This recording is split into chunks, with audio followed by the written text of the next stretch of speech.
Lockup season 2 के update को लेकर आ चुके हैं हम आपके बीच में। तो श्रेया कालरा की साजिश का शिकार बनी है आकांक्षा चौधरी। ऐसी कौन सी चालाकी की श्रेया ने जिसके बाद फंसती हुई दिखेगी आपको आकांक्षा चौधरी, और सारे घर वाले जो अब तक श्रेया के खिलाफ थे अचानक से वो आकांक्षा चौधरी से सवाल पूछते हुए नजर आएंगे। ऐसी कौन सी गलती कर दी आकांक्षा चौधरी ने जिसके बाद उसे खुद ही भूख हड़ताल तक करने की जरूरत आन पड़ी है। अब ये कहावत है कि डूबते को तिनके का सहारा, ये कहावत बिल्कुल सटीक साबित होती है प्रीवियस एपिसोड पे कि वो श्रेया जिसको सबने कॉर्नर कर दिया था, वो श्रेया जिससे कोई बात नहीं कर रहा था। तो ऐसे वक्त में मेकर्स ने एंट्री कराई शिल्पा शिंदे की, और शिल्पा शिंदे के एंट्री के साथ ही शिल्पा ने यूं करंट फैलाया श्रेया के अंदर कि श्रेया को लग रहा था अब तक कि वो गलत है, लेकिन शिल्पा के आने के बाद उसे लगा कि मैं तो गलत हूँ ही नहीं, यहाँ तक कि मुझे और भी कुछ करने की ज़रूरत है।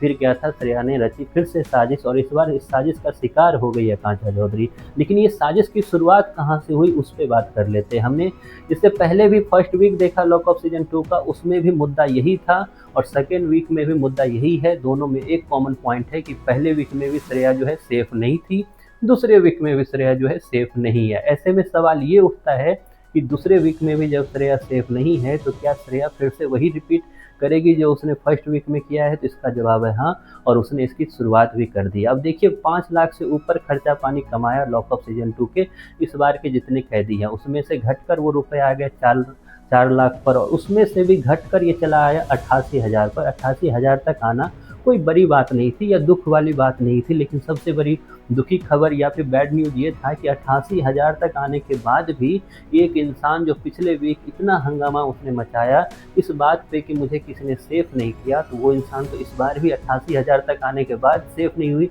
फिर क्या था, उसे फिर लगा क्योंकि मैं सेफ नहीं हुई हूँ तो ये 88,000 जो है उस पर मेरा पूरा का पूरा हक है, और वो चली गई एक साजिश रचने के लिए, एक चाल चलने के लिए चली गई श्रेया और पहुंची वहां पर। उसके बाद वहां क्योंकि आकांक्षा ही सबको एक तरह से मेन्यू दिखाती है और ऑर्डर करने में हेल्प करती है, तो उसने रची एक साजिश कि मेरी तबीयत खराब है इसलिए मुझे खाना खाने की ज़रूरत है।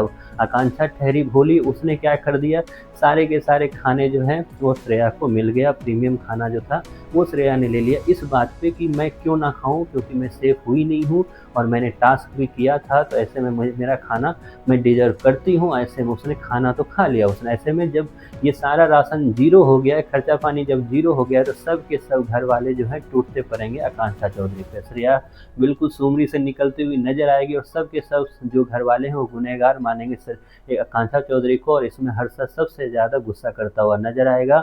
उसके अलावा आपको दिखेगा राम कपूर भी किस तरीके से आकांक्षा की क्लास लगाते हुए नजर आ रहे हैं। वो अलग बात है कि धीरे धीरे सबको पता चलेगा कि इन सब के पीछे श्रेया का फिर से हाथ है। श्रेया की तबीयत बिल्कुल खराब नहीं हुई थी, उसने एक मनगढ़ंत कहानी रची जिसके एक तरह से बातों में आ चुकी है आकांक्षा चौधरी, और आकांक्षा चौधरी का तो ऑलरेडी डे 1 से श्रेया के साथ 36 का आंकड़ा चल रहा है। हालांकि आकांक्षा चौधरी पिघल गई ये बात सुनकर कि उसकी तबीयत खराब है, लेकिन श्रेया एज अ श्रेया वो बिल्कुल कमी नहीं छोड़ रही है, वो सारी चीज़ें लाने में, सारा कंटेंट देने में, जिसके बाद लॉकअप में हंगामा मचा रहे। आप कितने एक्साइटेड हो ये एपिसोड देखने के लिए, और आपको क्या लगता है श्रेया की इन हरकतों से आप कितने फेवरेट मानते हो श्रेया को? इसके बारे में आपकी जो भी राय है कमेंट बॉक्स में ज़रूर बताएं।